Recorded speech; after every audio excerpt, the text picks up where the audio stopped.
না আপনারা এসেছেন, মায়েরা বাবা যারা দাদারা এসেছেন, কি জন্য এসেছেন কেউ বলেছে আপনাদেরকে? বুঝিয়েছে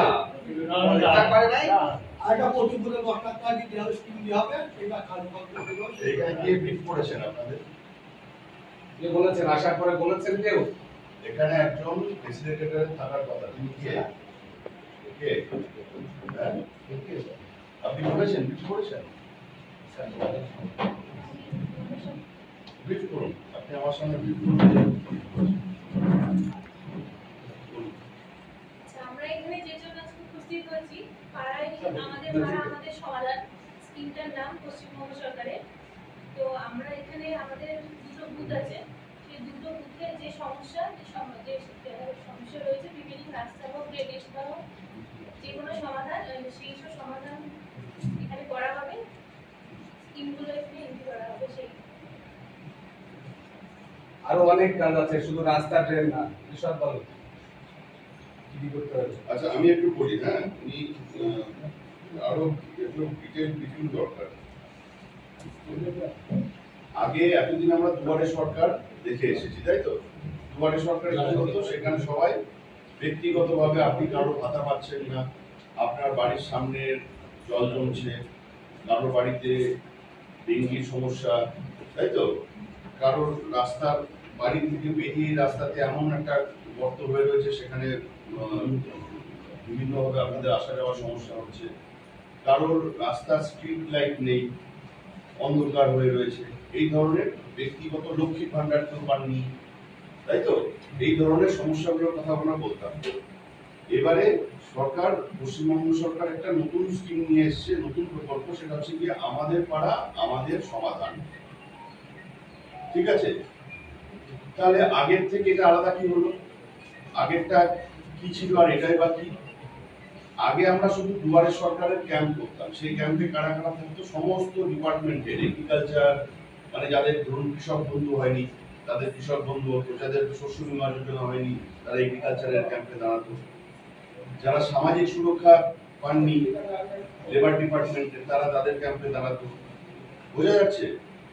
যাদের লক্ষ্মীর ভান্ডার হয়নি তাদের লক্ষ্মীর ভান্ডারের একটা অন্য টেবিল, যারা ধরুন ঐক্যশ্রী স্কলারশিপ পায়নি তারা মাইনরিটির আর একটা টেবিল, এরকম ভাবে অনেক টেবিলে বসে তারা নিজে নিজে, কেউ রেশন কার্ড পাননি, রেশনের নাম তুলতে হবে, একটা পরিবারের নতুন সদস্য বা মেয়ে বা বাচ্চা একটা ছেলে জন্মেছে তার নাম তুলতে হবে, এই ধরনের ব্যক্তিগত সমস্যাগুলো নিয়ে আসতাম।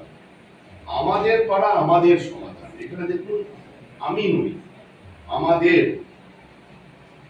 এখানে হয়ে গেল আমাদের পাড়া, অর্থাৎ আপনারা যে পাড়ায় রয়েছেন এই পাড়ার সমস্যা সমাধান। সমস্যা আছে বলেই তো সমাধান হবে, সমস্যা যদি নাই থাকে কারো তার সমাধান কি হবে? তাহলে এখানে হয়ে গেল আমাদের পাড়া আমাদের সমাধান। আমি পাড়া আমার একক নয়, এখানে সমষ্টিগত স্কিম উঠে আসে। এবার সমষ্টিগত স্কিম মানে এমন একটা স্কিম হবে যেটাতে উনিও লাভবান হবেন, উনিও লাভবান হবেন, উনিও লাভবান হবেন, উনিও হবেন, আমি যখন আসি উনিও হবেন, বিডিও সাহেব আসুন, জেলা পরিষদের কর্মাধ্যক্ষ যিনি আসুন না তিনি লাভবান। কিরকম স্কিম হতে পারে? একটা হচ্ছে রাস্তাঘাট। রাস্তাঘাট আমরা জানি যে অনেক দরকার, কিন্তু শুধু কি রাস্তাঘাট হলেই সবার সমাধান হবে? আর কি কি স্কিম দরকার? স্ট্রিট লাইট দরকার, গ্রামে গঞ্জে সোলার বিদ্যুৎ চালিত স্ট্রিট লাইট দরকার। তাহলে কি হবে? গ্রামের এই যে আমরা যেদিকে এলাম এখানে প্রচুর ঘর বাড়ি রয়েছে, সাপে কাটার সম্ভাবনা থাকে না। এই গতকালই কান্দিতে একজন মহিলাকে সাপে, এই পেপারে দিয়েছিল, হ্যাঁ, সাপে কেটে 45 বছরের একজন মহিলার মৃত্যু হয়েছে। ওই রাস্তা দিয়ে যাচ্ছিলেন, বুঝতে পারেননি, টর্চ থাকে না, হ্যারিকেন থাকে না অনেক সময়, তো এইটা একটা হতে পারে স্ট্রিট লাইট। দ্বিতীয় কি হতে পারে? যেখানে সবাই উপকৃত হবে, খাবার জল। খাবার জলের স্কিম কিরকম হতে পারে? হয়তো একটা আইসিডিএস সেন্টারের একটা টিউবওয়েল রয়েছে, সেই টিউবওয়েলটা কাজ করছে না। এবার আইসিডিএস সেন্টারে কিন্তু আমার আপনার বাড়ির ছেলেমেয়েরাই যাচ্ছে, আপনাদের পাড়ার ছেলেমেয়েরাই যাচ্ছে, তারা কিন্তু মালদা থেকে আসছে না, বিহার থেকে আসছে না, তাই তো? তাহলে তাদের যদি জলের অভাব হয়, তারা যদি নোংরা জল খায়, তাদের শরীরের অসুখ হবে, তখন আপনাকেই ছুটতে হবে হাসপাতালে। স্বাস্থ্যসাথী কার্ড না হয় আছে, কিন্তু স্বাস্থ্যসাথী কার্ডে তো সরকারেরই খরচ। আপনার কাছ থেকে তো কোনো প্রিমিয়াম নেওয়া হচ্ছে না। সরকার 5 লক্ষ টাকা যে খরচ করছে সেটা আমি কমিয়ে দিতে পারি যদি, তাহলে সরকার কি হবে, ওই টাকা দিয়ে অন্য কোনো কাজ করতে পারে। স্বাস্থ্যসাথী কার্ড আছে মানে আমার শরীর খারাপ হবে, এটা কেউ চায়? শরীর কে চায় যে আমরা নিজেরা ইচ্ছা করে খারাপ করি? কেউ চাইবে না। তাহলে এমন একটা স্কিম হতে পারে যে যেখানে খাবার জলের টিউবওয়েলটা নষ্ট হয়ে গেছে সেটাকে ঠিক করা খুব কম টাকা দিয়ে হয়ে যায়। আচ্ছা, আইসিডিএস সেন্টার স্কুল যেখানে আপনাদের ছেলে মেয়েরা যায়, টয়লেট গুলোর অবস্থা দেখবেন খুব খারাপ। ওরা এখানে সেখানে পেচ্ছাপ পায়খানা করছে এবং এর থেকে অনেক রোগ হয়, অনেক রোগ হয়। তাহলে এবং সেই কাজগুলো কিন্তু খুব ছোট ছোট কাজ, কম টাকার কাজ।